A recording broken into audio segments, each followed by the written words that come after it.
Ce dimanche-là, comme beaucoup d'autres, tout est calme à Salisbury. Dans cette petite ville paisible du Wiltshire, des gens se promènent et les enfants jouent dans les parcs. Mais soudain, un homme âgé s'effondre sur un banc. À côté de lui, une jeune femme perd conscience.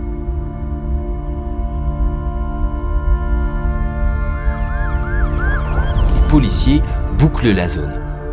À ce stade, ils pensent avoir affaire à une simple overdose d'opioïdes et commencent leur enquête de routine.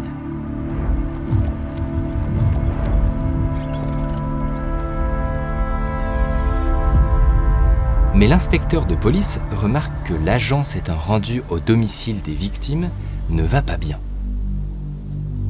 Il se plaint et dit avoir une vision trouble et il semble désorienté. Sur le trajet, son état s'empire. Hallucinations, vomissements, vertiges. Il rejoint à l'hôpital les 2 victimes dans un état critique. L'inspecteur comprend que ce qui se joue dans ce parc dépasse largement son périmètre. Il n'est définitivement pas devant un fait divers. L'affaire est immédiatement redirigée vers Scotland Yard. Les analyses médicales des victimes sont sans appel. Elles ont été empoisonnées. L'armée est prévenue. Des échantillons de sang sont envoyés au laboratoire militaire de Porthtown. Une équipe des services de renseignement intérieur est déployée. Dans les jours qui suivent, 250 détectives sont mobilisés, plus de 4000 heures de vidéosurveillance sont passées au crible, 14 000 véhicules, 900 témoignages recueillis. Et malgré toute cette mobilisation, malgré la puissance de l'État britannique, l'enquête s'enlise. Now, I need to hear from the public. L'appel résonne. Et quelque part en Europe, il est entendu par quelqu'un que personne n'attendait.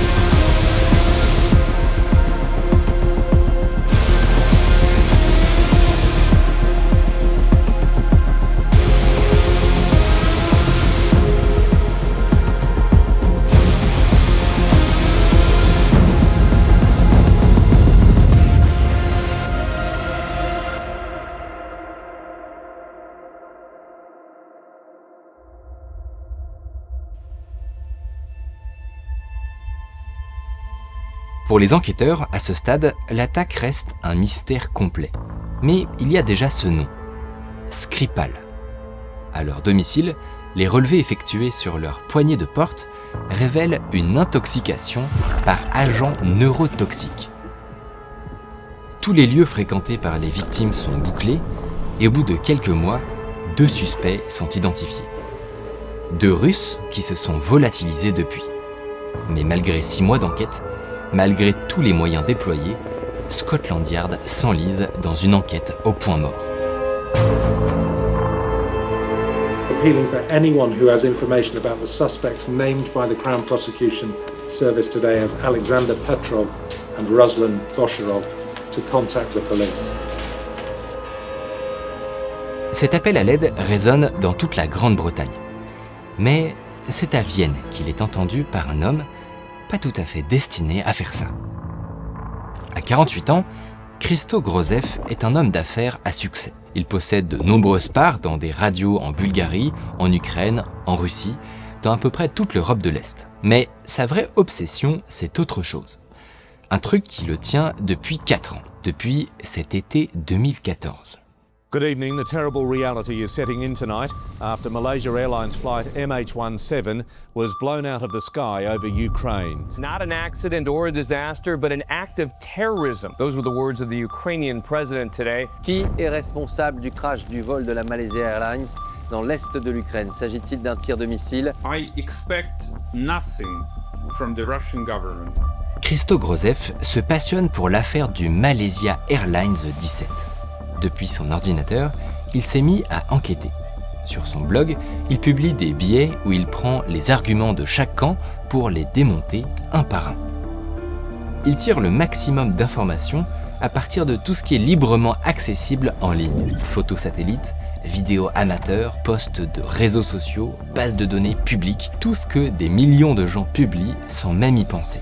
Et que personne, jusque-là, ne s'était donné la peine de croiser. Très vite, il s'aperçoit qu'il n'est pas le seul à utiliser cette méthode. Un collectif est en train d'émerger sur la même affaire, Bellingcat. Avec sa communauté de bénévoles réunissant ingénieurs informatiques, experts ou journalistes, le groupe arrive à identifier l'engin qui a tiré le missile sur le MH17, sa trajectoire et même les militaires impliqués dans l'opération. Et toutes leurs déductions vont être confirmées par le rapport d'enquête officiel qui sortira un an après. Sans vraiment le réaliser, Grozev et Bellingcat sont en train de faire beaucoup plus que résoudre une enquête. Ils sont en train de populariser une méthode encore presque inconnue du grand public. L'OSINT. L'idée qu'à partir de traces ouvertes, de vidéos postées par hasard, de photos satellites, de publications Facebook, de bases de données oubliées, on puisse reconstituer ce que des États entiers cherchent à dissimuler. À partir de là, pour Hristo Grozev, c'est décidé. Tout son temps libre, il le passera à faire de l'OSINT. On the 14th of March, our Prime Minister said there is no alternative conclusion other than the Russian state was culpable for the attempted murder of Mr. Skripal and his daughter. Sous les yeux de Hristo, c'est tout l'appareil d'État britannique qui vient d'admettre son impuissance. Le Slack de Bellingcat est en ébullition. Les messages fusent. Hristo Grozev laisse tomber tout ce qu'il fait et il se consacre à plein temps à son enquête, jusqu'à ce qu'il l'ait résolue. Mais avant de pouvoir commencer, lui aussi doit faire le point, reconstituer ce qui s'est passé en 6 mois à partir de ce que la police a bien voulu rendre public. Et autant le dire tout de suite, Scotland Yard est resté très discret.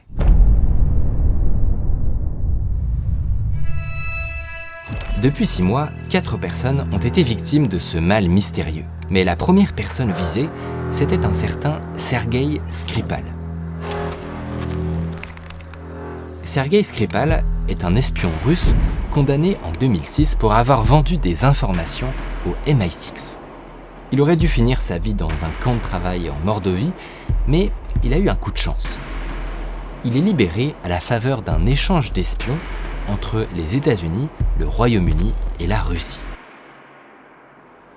Skripal, le traître à son pays, celui qui a dénoncé des centaines d'agents russes. Le Kremlin grince des dents, mais ils ne sont pas en position de force. 10 de leurs agents viennent d'être pris la main dans le sac.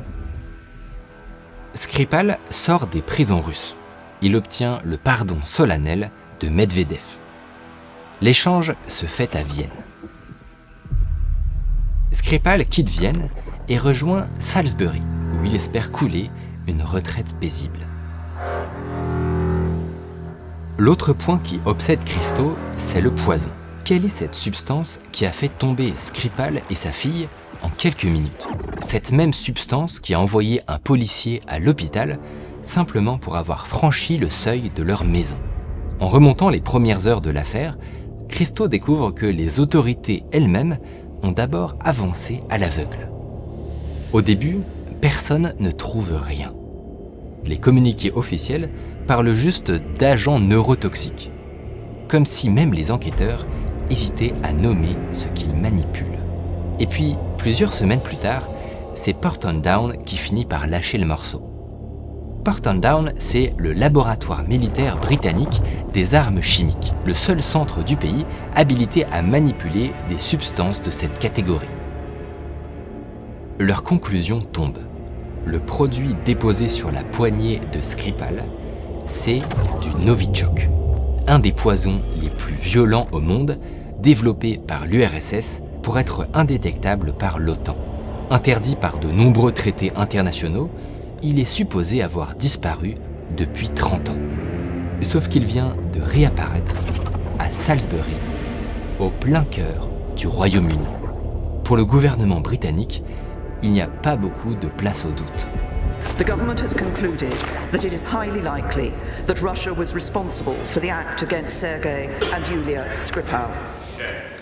Ну, а что касается в целом, ну и, конечно, думаю, что любой здравомыслящий человек понимает, что это полная чушь, бред, нонсенс.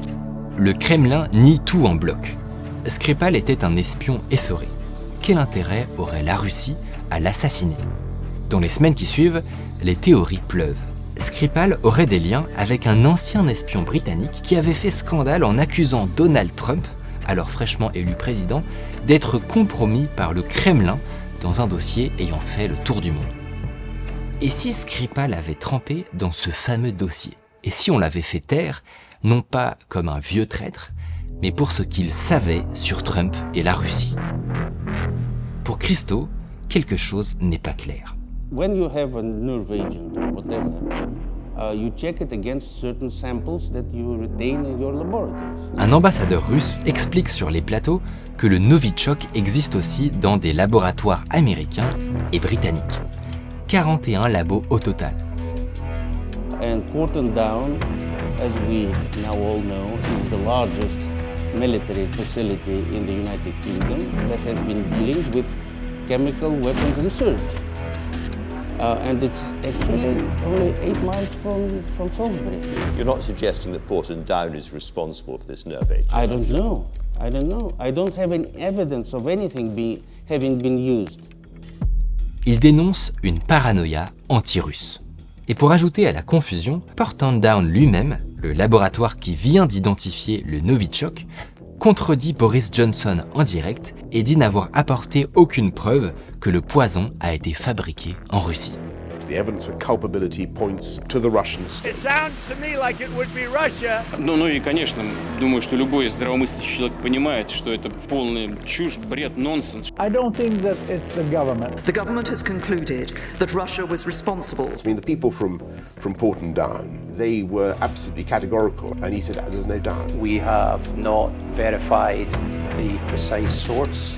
Qui sont les assassins de Skripal ? Est-ce vraiment le Kremlin derrière cette affaire ? Et si oui, comment ont-ils réussi un tel empoisonnement en plein cœur du Royaume-Uni ?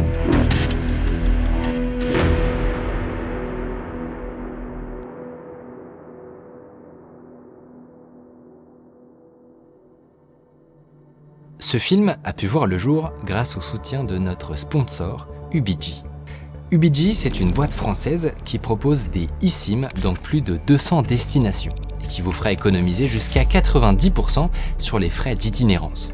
Le principe est simple. Vous installez l'eSIM et l'activez dans vos paramètres avant de partir, et à la seconde où vous atterrissez ou vous passez la frontière en train, ça se connecte tout seul au réseau du pays. Et ça fonctionne en parallèle de votre SIM pour garder WhatsApp. Le truc sympa, c'est que ce sont les seuls qui vous permettent de recharger alors même que vous n'avez plus aucune donnée restante. Je vous mets le lien en description et avec le code MICODE, vous avez 10% de réduction pour vos prochaines vacances. Merci à UBG de soutenir notre travail. Et on reprend. I'm therefore appealing for anyone who has information about the suspects named by the Crown Prosecution, Alexander Petrov and Ruslan Bosherov, to contact the police. La seule piste solide que Scotland Yard donne, c'est ça. 2 photos, 2 noms incomplets. Alexandre Petrov et Ruslan Boshirov. 2 Russes entrés en Angleterre le 2 mars 2018, repartis le 4, le jour même de l'empoisonnement. Mais c'est tout. Des images floues et 2 noms incomplets. Incomplets parce que, en Russie, une identité complète ne s'arrête pas au prénom et au nom de famille. Entre les deux, il y a le patronyme, le prénom du père, suivi de Vich pour un homme, le prénom de la mère et Vna pour une femme. C'est lui qui permet de distinguer, dans un pays de 140 millions d'habitants, 2 personnes qui porteraient le même prénom et le même nom de famille. Et justement, c'est ce patronyme qui manque. Scotland Yard n'a publié que Alexandre Petrov et Ruslan Bochirov. Pas de patronyme, pas de coordonnées, pas d'historique. Et les deux hommes sont déjà rentrés en Russie. Identifier qui se cache derrière ces deux visages flous, sans dossier d'enquête, sans mandat, sans la moindre coopération russe, et démasquer derrière eux une prétendue opération des services secrets au cœur du Royaume-Uni, ça paraît peut-être impossible. Mais pour Christo Grozev, ça ne l'est pas.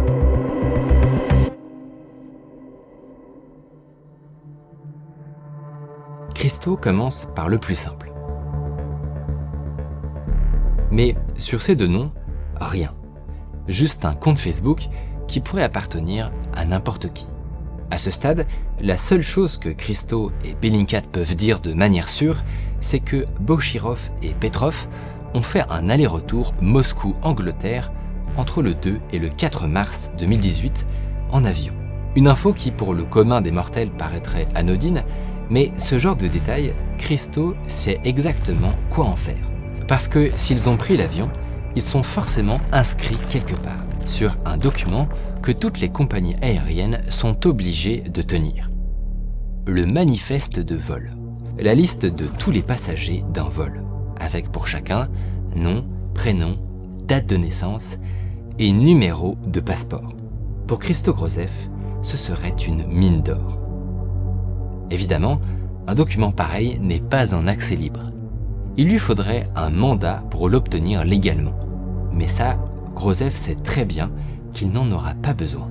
Parce qu'il y a une chose qu'il a appris au fil de ses enquêtes. En Russie, les données les plus sensibles sont souvent beaucoup plus accessibles qu'on ne le pense.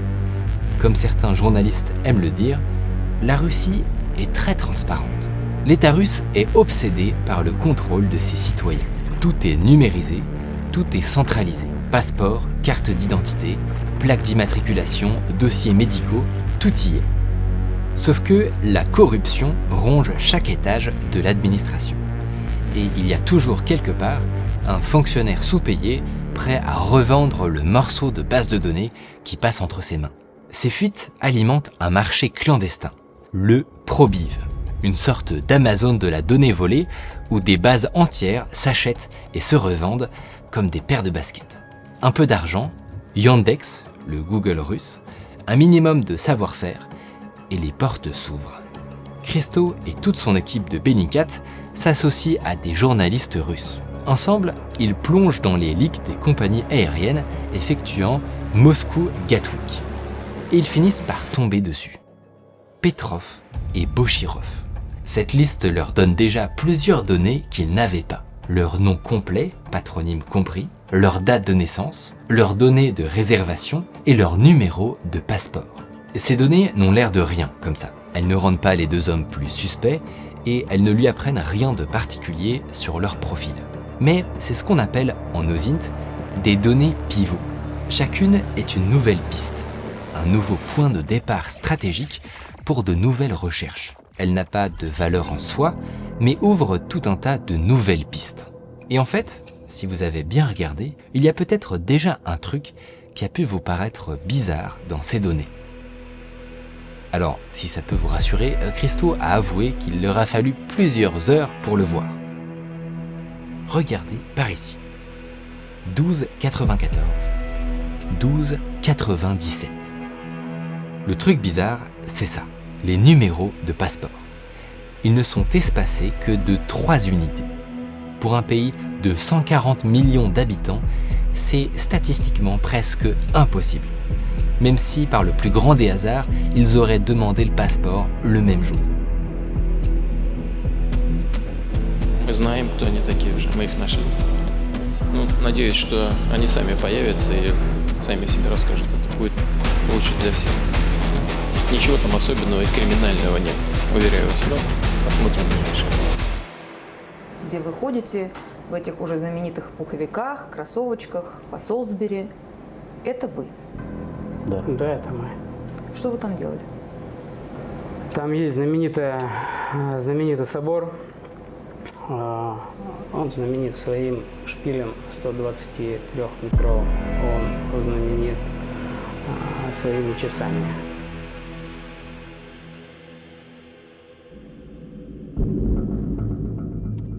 Armé des numéros de passeport et des dates de naissance, Christo peut enfin remonter plus loin, jusqu'au dossier d'identité officiel des deux hommes. Ceux que l'État russe conserve sur chacun de ses citoyens et qui, eux aussi, ont fini par fuiter. Et ils finissent par tomber dessus. Petrov et Bochirov.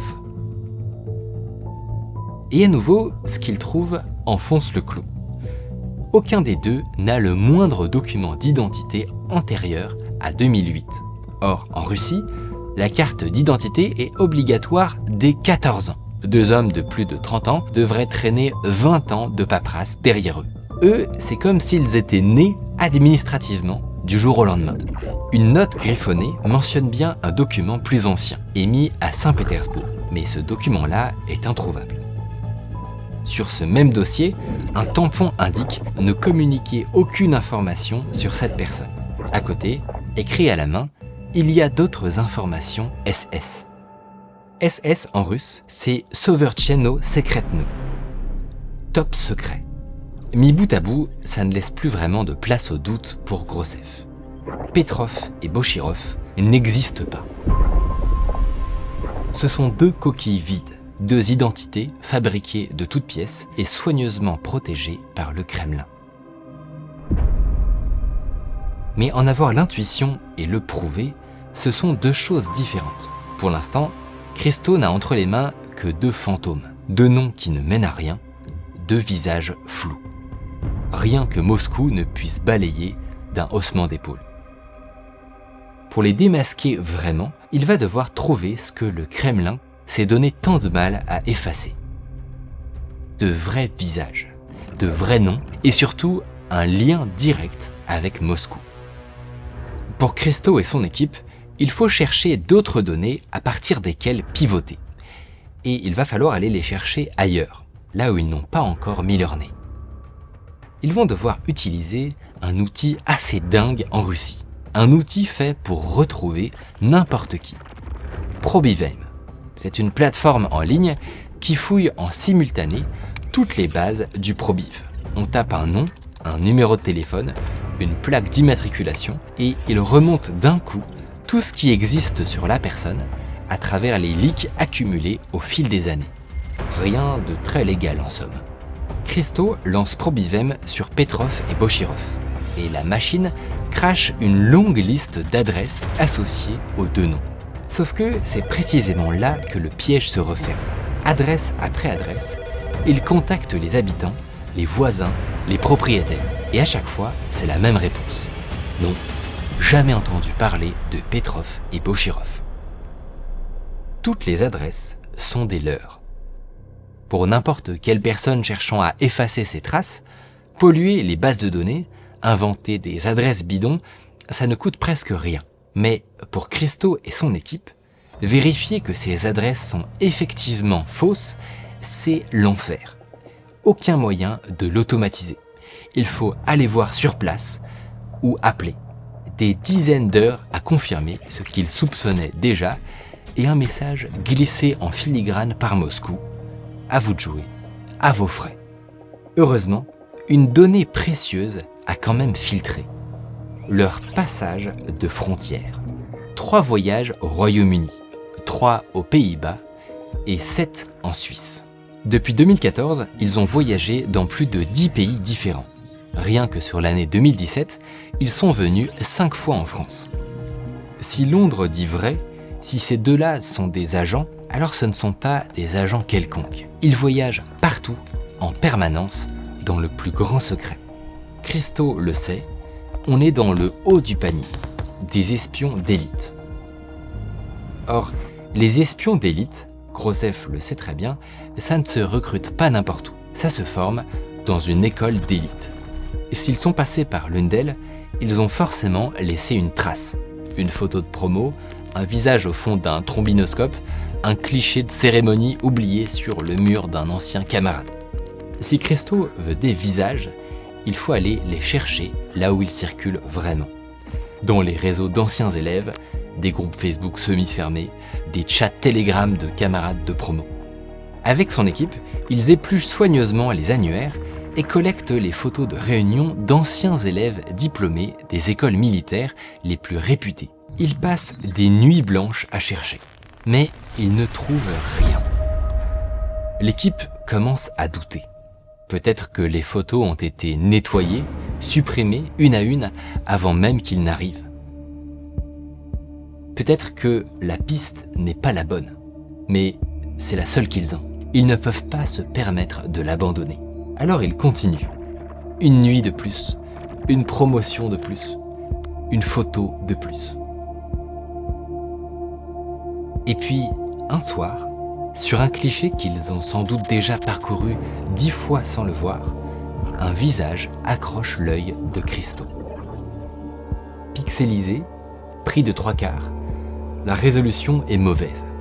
Mais cette mâchoire, ces sourcils, cette implantation des cheveux, ça ressemble vaguement à Bochirov. C'est une photo de promotion de l'Académie militaire d'Extrême-Orient, aussi appelée la Dvoku, une des plus prestigieuses du pays.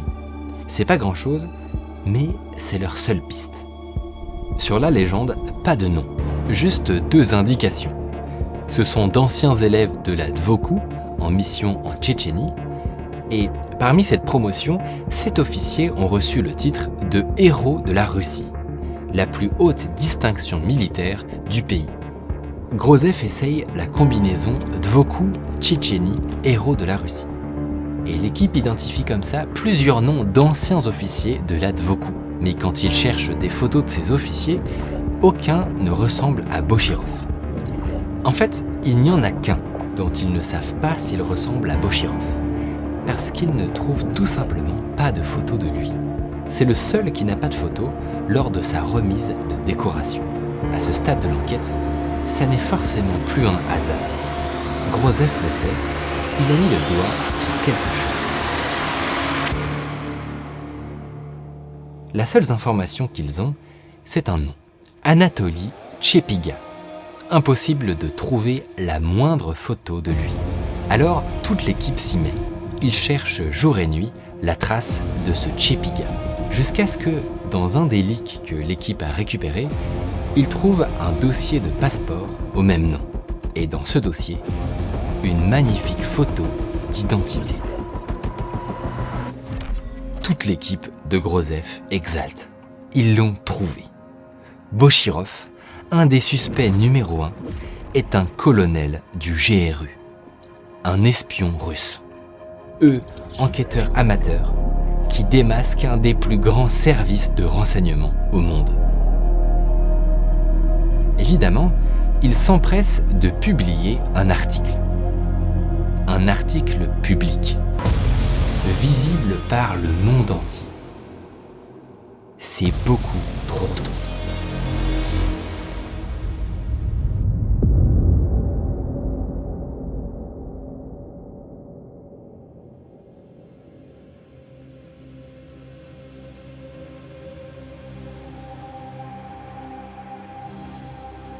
S'ils ont bien trouvé l'identité d'un des suspects, ils n'ont encore rien qui le relie à l'assassinat, et pas non plus l'identité du deuxième. Ils n'ont en fait qu'une date, celle à laquelle les 2 suspects étaient sur place. Mais une date, ça n'est pas une preuve. Tout ce que Christo sait, c'est qu'un colonel des services secrets russes était visiblement sur place au moment de la tentative d'assassinat. Pour l'instant, il est beaucoup trop facile pour les Russes de balayer d'un revers de main tout leur travail. Я просто удивляюсь. Приехали какие-то мужики и начали травить бомжей там у вас в Великобритании. Что за бред? Это что такое? Une ressemblance non plus, à leurs yeux, ça n'est pas une preuve. Sauf que ils viennent de publier un article public, visible par le monde entier.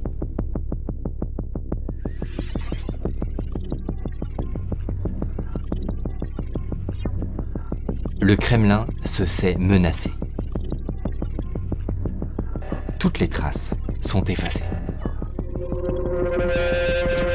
L'arsenal qui a mené Christo jusqu'à Chepiga, tout est en train de se refermer devant ses yeux.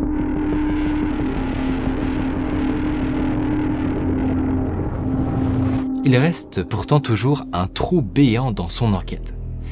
Petrov. Toute l'équipe a cherché à recouper les nouvelles infos liées à Chepiga, mais rien.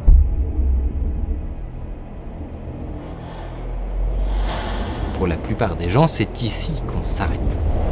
Mais pas pour Hristo Grozev.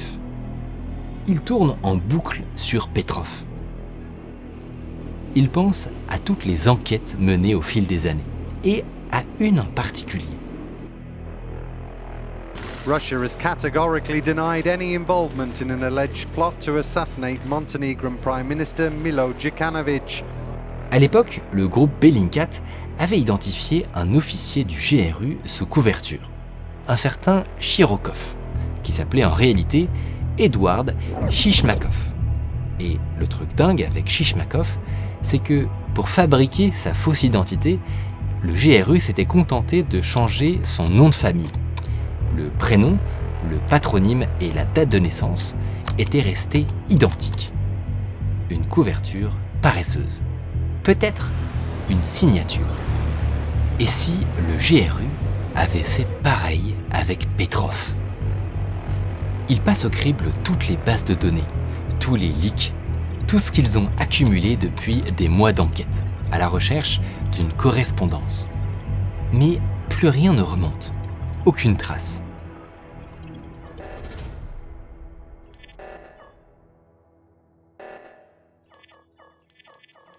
À cet instant précis, Hristo réalise ce qui est en train de se passer. Il réalise que toutes les pistes directes qui lui manquent ont peut-être disparu, que tout a sans doute été effacé.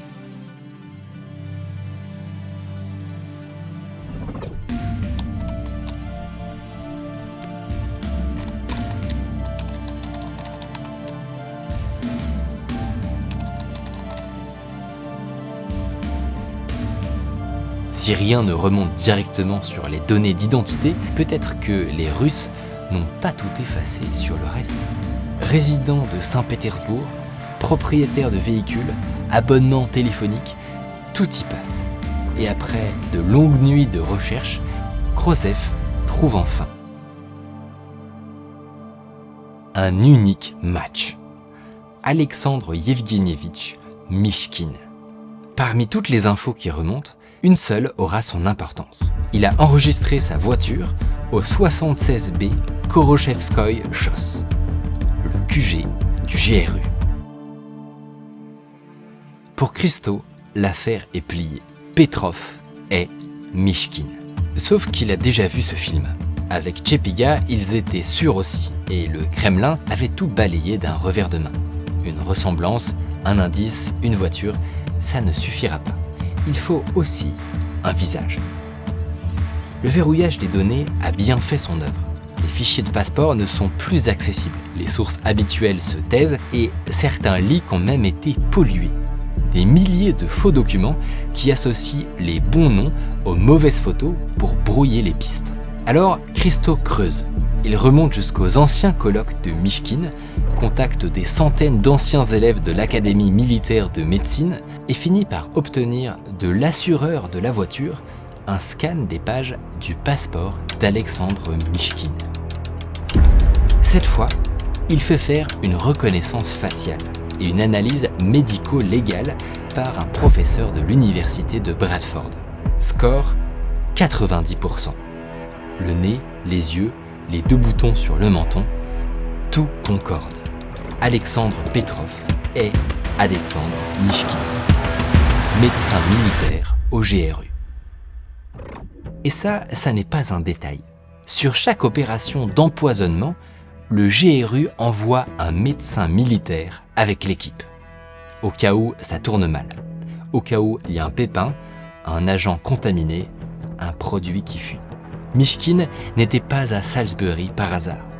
Sa présence à elle seule, c'est une signature.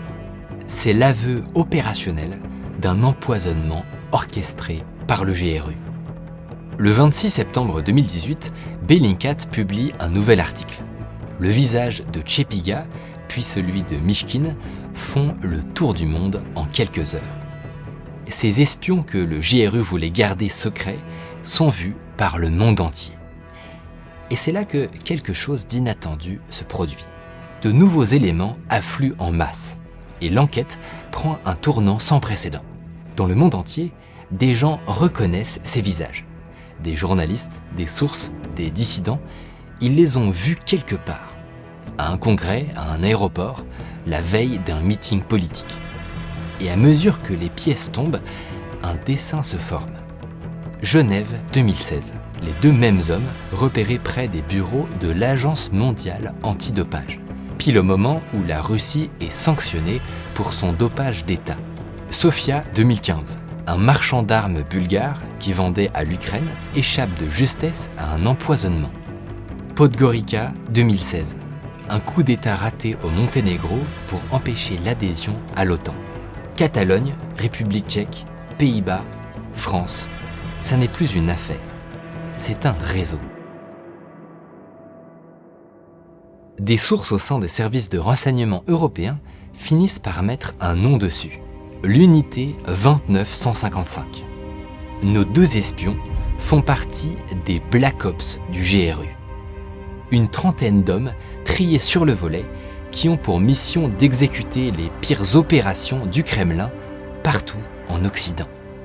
L'unité la plus secrète du service de renseignement militaire le plus opaque au monde vient d'être démasquée, cartographiée, archivée par une bande d'osinters sur Slack. Aujourd'hui, il suffit d'ouvrir un onglet pour consulter la liste des opérations attribuées à l'unité 29155. Leur nom, leurs photos et tous leurs déplacements en Suisse, en Bulgarie, en Espagne. Et parmi leurs trentaine de membres, Christo et son équipe en ont identifié 23. On peut même feuilleter en accès libre le mariage de la fille de leur commandant. Et devinez qui pose en uniforme à côté de la mariée ? Le colonel Anatoly Tchepiga, héros de la Russie, l'homme qui a déposé du Novichok sur la porte de Sergueï Skripal. Cette histoire est un hommage à ceux qui pratiquent l'OSINT, à l'investigation citoyenne et à son pouvoir.